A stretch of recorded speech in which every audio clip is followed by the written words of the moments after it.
Bismillahirrahmanirrahim. Assalamualaikum warahmatullahi wabarakatuh.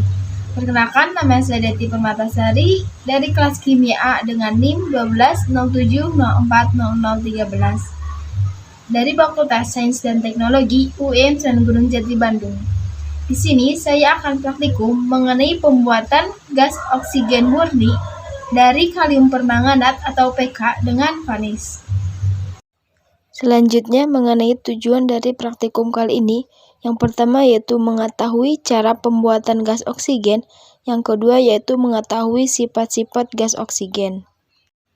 Alat dan bahan yang digunakan pada percobaan kali ini yaitu, untuk yang pertama yaitu ada botol kaca,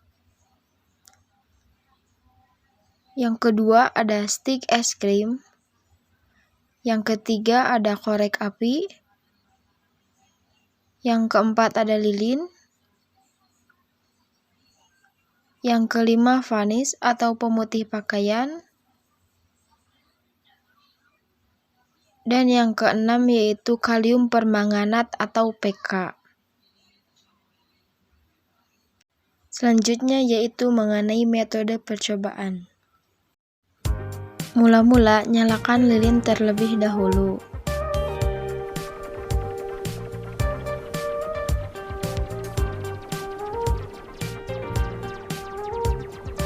Kemudian dimasukkan kalium permanganat secukupnya pada botol kaca.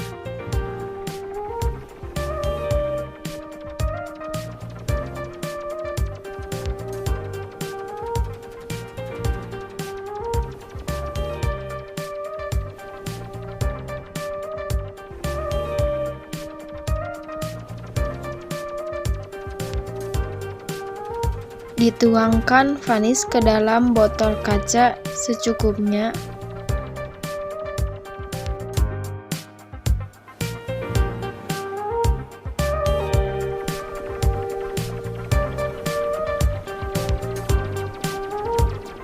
Setelah muncul asap dalam botol kaca, stik es krim dibakar sampai terdapat bara api.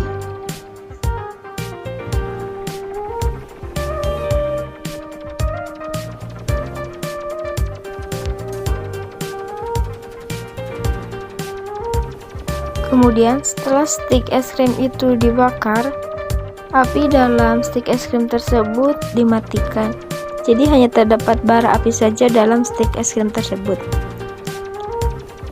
Lalu stik es krim tersebut dimasukkan ke dalam botol kaca.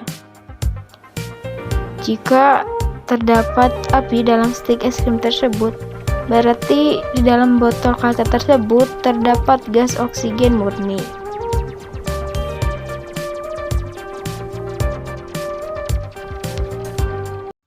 Selanjutnya mengenai hasil dan pembahasan.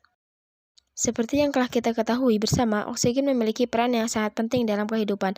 Selain sebagai gas yang kita butuhkan dalam proses respirasi, oksigen juga merupakan unsur penyusun senyawa organik pada makhluk hidup seperti asam amino, karbohidrat, dan lemak. Selain senyawa organik, oksigen juga terkandung dalam senyawa anorganik yang terdapat pada cangkang, gigi, maupun tulang makhluk hidup. Oksigen merupakan unsur yang paling melimpah dalam kerak bumi. Selain itu, oksigen juga ditemukan di udara dan di air laut dalam senyawa H2O. Di dalam tabel periodik unsur, oksigen dengan nomor atom 8 berada pada golongan 6A dan berada di 2. Dalam keadaan bebas, oksigen dapat berubah molekul diatomik atau molekul triatomik yang dikenal dengan ozon. Oksigen merupakan unsur yang sangat reaktif. Ia dapat bersenyawa dengan unsur lain dan membentuk senyawa yang dikenal dengan senyawa oksida. Gas oksigen dapat dimanfaatkan dalam proses pengelasan, alat bantu pernapasan. Oksigen padat dan hidrogen padat digunakan sebagai bahan bakar pesawat luar angkasa. Oksigen dapat bersenyawa hampir dengan semua unsur baik logam maupun logam membentuk oksida. Senyawa oksida dapat digolongkan menjadi beberapa jenis berdasarkan sifatnya. Oksida asam merupakan oksida yang bereaksi dengan air membentuk asam. Oksida basa bereaksi dengan air membentuk basa. Oksida amphotit bersifat basa dalam lingkungan asam dan bersifat asam dalam lingkungan basa. Oksida ini dapat bereaksi dengan asam maupun basa. Oksida indiferen tidak bereaksi dengan air dan tidak dapat membentuk asam maupun basa. Peroksida merupakan oksida dengan bilangan oksidasi oksigen dalam senyawa sama dengan -1. Superperoksida memiliki biloks oksigen dalam senyawa sebesar -1,5.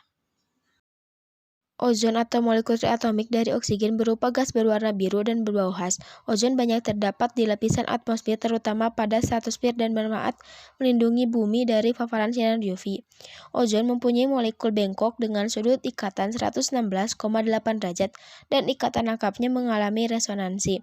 Ozon dapat dibuat dalam skala laboratorium dengan mengalirkan gas oksigen dalam tabung yang diberi loncatan bunga api listrik dengan tegangan tinggi.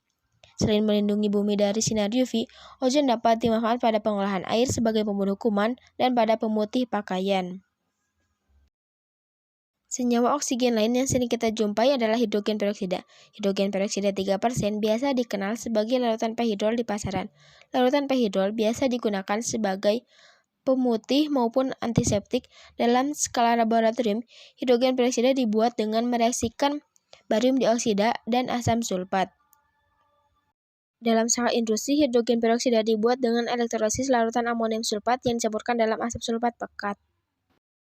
Pada praktikum kali ini yaitu membuat gas oksigen dari kalium permanganat atau Pk dengan hidrogen peroksida yang terdapat dalam pemutih pakaian. Dalam pemutih pakaian yang dipakai pada praktikum kali ini yaitu vanis mengandung hidrogen peroksida 5%. Ketika kalium permanganat direaksikan dengan hidrogen peroksida, dapat ditulis persamaan kimia yaitu 2KMnO4 ditambah 3H2O2 akan menghasilkan 2MnO2 ditambah 2KOH ditambah 3O2 ditambah 2H2O. Pada reaksi ini, wadah atau botol kaca akan terasa panas karena reaksinya eksoterm. Ketika bara api pada titik ekstrim dimasukkan ke dalam botol kaca, jika terdapat nyala api berarti dalam botol tersebut terdapat gas oksigen. Karena salah satu dari sifat oksigen yaitu mudah terbakar yang ditandai dengan nyala api. Kesimpulan dari praktikum kali ini yaitu yang pertama, pembuatan gas oksigen dapat dilakukan dengan cara mereaksikan kalium permanganat dan hidrogen peroksida dalam pemutih pakaian. Yang kedua, sifat-sifat dari gas oksigen yaitu mudah terbakar ditandai dengan nyala api yang bertambah besar. Sekian praktikum dari saya, kurang lebihnya mohon maaf. Wassalamualaikum warahmatullahi wabarakatuh.